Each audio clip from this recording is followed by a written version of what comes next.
Salut à tous, c'est Pang de la chaîne, bienvenue sur cette vidéo qui aujourd'hui va parler d'un retour qui me semble assez intéressant par rapport au salon et on va dire de façon générale aux personnes qui se disent spirituelles, bienveillantes, en attente de plein de belles choses et qui pourtant n'arrivent pas nécessairement à comprendre que l'on puisse aujourd'hui faire des choses gratuites, sans attente autre que l'instant présent ou le plaisir, le moïsme de l'instant, c'est-à-dire c'est parce que je suis en train d'effectuer quelque chose que ça me fait triper, c'est là où j'ai mon retour, que je le fais. Comme vous le savez, j'étais au salon du bien-être, médecine douce. La population qui vient visiter, la plupart du temps, sont des personnes qui sont dans l'alternatif et dans les stands qui étaient autour de moi, qui étaient beaucoup chaman, lithothérapeutes, travaux sur les énergies, etc., il y avait vraiment un secteur qu'on pourrait dire plus spirituel. Ce qui est très intéressant, c'est de se dire, beaucoup de personnes qui sont spirituelles, se disent spirituelles, recherchent la spiritualité, arrivent à croire, valider, développer des idées autour du fait que tout est amour, qu'une vibration, qu'une attention, qu'un partage d'une énergie, d'une onde de force puisse modifier leur structure physique, psychique, émotionnelle et, pour beaucoup, qu'un amour commun, un amour universel puisse changer les vibrations de la Terre, la façon de se comporter des humains pour donner une nouvelle ère, un monde meilleur. Et que, paradoxalement, ils n'arrivent pas, ou ils arrivent difficilement à comprendre qu'on puisse donner sans attendre en retour.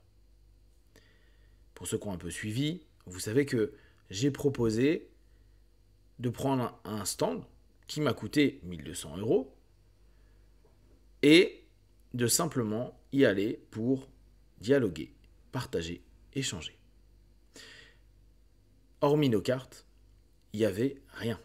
On mettait en gros sur nos panneaux, on ne vend rien. On veut juste dialoguer, échanger. Notre bénéfice à nous, il est à ce moment-là. L'échange qu'on a pu avoir, les rencontres qu'on a pu avoir, les sourires qu'on a pu partager, ces bons moments avec ces inconnus ou des personnes qu'on avait déjà croisées une fois ou deux, ou des personnes que j'ai de la chance d'avoir comme followers et autres qui viennent me dire bonjour. C'est trop cool.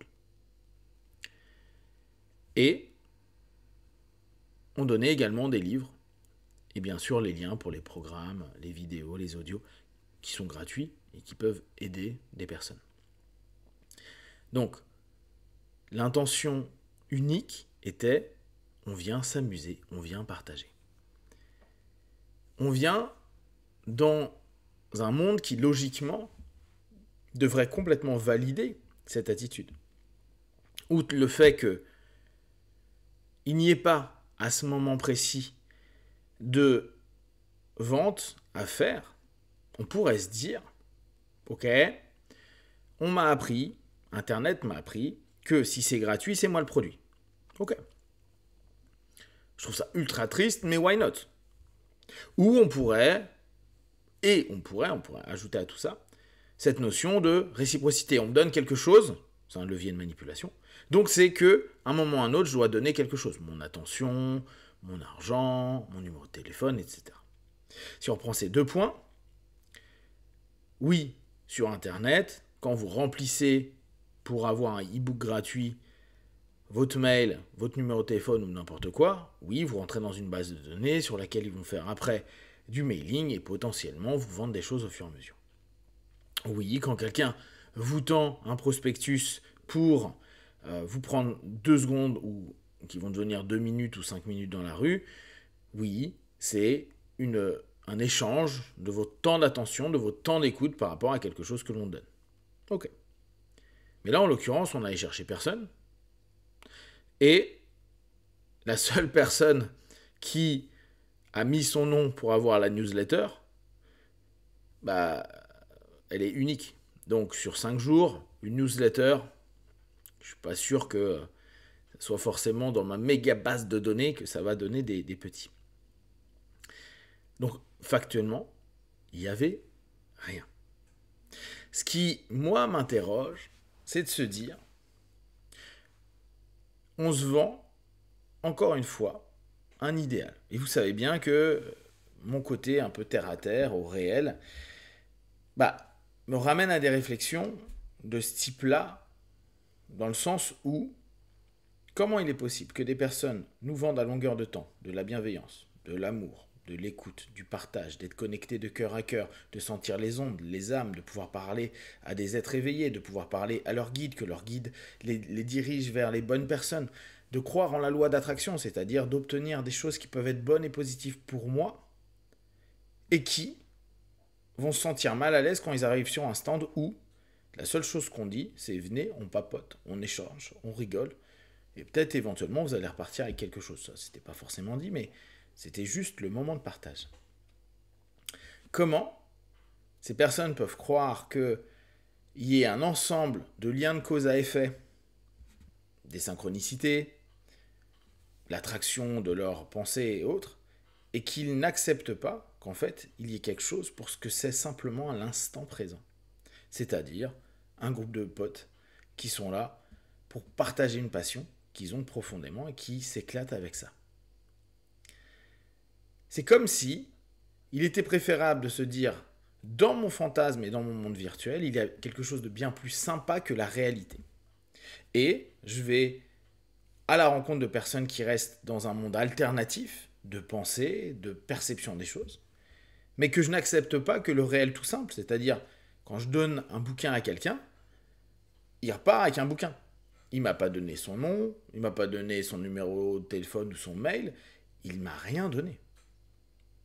Quand quelqu'un prend une carte pour prendre les programmes derrière, j'aurai jamais aucun autre retour. Là, on est dans du concret, on est dans du réel. Tu repars avec quelque chose, on t'a rien demandé, t'as rien payé, et peut-être tu t'es même marré avec un groupe de personnes. Par contre, beaucoup sont persuadés que, en faisant un ensemble d'éléments, en suivant les synchronicités, en suivant leur intuition, en éveillant son troisième œil, en éveillant un ensemble d'éléments, en enlevant les ondes négatives, va y avoir un regroupement des personnes de conscience, d'amour et de bienveillance pour un monde meilleur.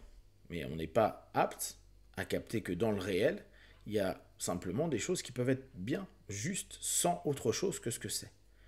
Et je trouve que cette dissonance, elle est absolument merveilleuse. Se dire et se vendre un self idéalisé, on sait à quel point c'est problématique. On fantasme, on se vend un monde onirique, non, on revient sur notre storytelling, sur notre récit intérieur, et on n'est plus apte à voir et accepter un réel commun qui, par les faits, prouve qu'il y a quelque chose. Alors imaginez, là c'est quelque chose qui est plutôt cool, au pire tu me zappes, il n'y aura rien. Au pire, tu passes du temps, il n'y aura rien d'autre. Au pire, tu as un livre ou un MP3 et il n'y aura rien d'autre. Mais imaginez tout ce qui est, dès lors, peut être zappé sur des choses pas agréables. À quel point on peut rentrer dans du déni de perception.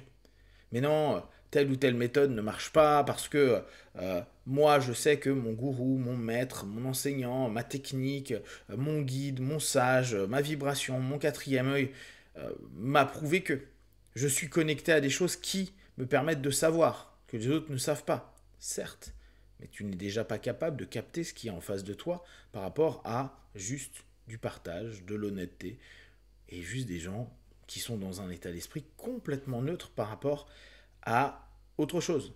Nous, on ne fait pas ça pour changer le monde, on ne fait pas ça pour être géniaux, on ne fait pas ça pour avancer sur notre âme et notre spiritualité, on fait ça parce que ça nous amuse, parce qu'on est moïste, on pense d'abord à nous et au plaisir que ça fait de vivre cet instant, de partager les choses avec les gens et de voir un petit sourire des personnes avec qui on a passé du temps. Mais ça, beaucoup ne le voient pas. Voire en ont peur. Alors, moi je vous pose la question. Vous, comment vous traitez le réel sans vous dire à chaque fois je vais me faire arnaquer? Et est-ce que votre non-réel prend plus de place que votre réel du quotidien? Bien sûr, il faudrait définir réel, mais vous comprenez ce que je veux dire. Si vous avez des questions derrière moi que vous voulez partager, Facebook, YouTube, j'y répondrai le plus rapidement possible. Et comme d'habitude, ne prenez que ce qui est bon et juste pour vous, testez, analysez et concluez. Be one.